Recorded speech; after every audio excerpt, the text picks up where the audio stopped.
Hello guys, তো চলো দেখি 30শে আগস্ট তোমাদের দিনটা কেমন যাবে।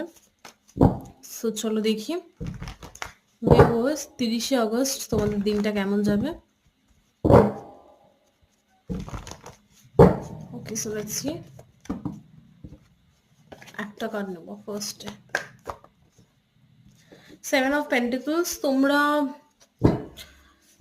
তোমাদেরকে ওয়েট করতে হবে জিনিসপত্রের জন্য, কোনো গ্রোথ দেখতে পাবে না, সেরকম একটা গ্রোথটা কম।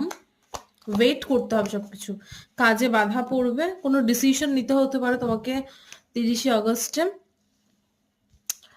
আর কুইন অফ ওয়ান্স, পাওয়ারফুল ফিল করবে। ওকে, তুমি নিজের মধ্যে প্রচন্ড পাওয়ারফুল ফিল নিজের মধ্যে প্রচন্ড পাওয়ার ফিল করবে। নিজেকে এমন একটা সিচুয়েশনে পাবে যেখানে তুমি নিজেকে প্রচন্ড পাওয়ারফুল ভাববে। ওকে, কোনো ডিসিশন নিতে হতে পারে তোমাকে স্ট্রংলি 30শে আগস্ট, তোমাকে স্পেসিফিক কোনো ডিসিশন নিতে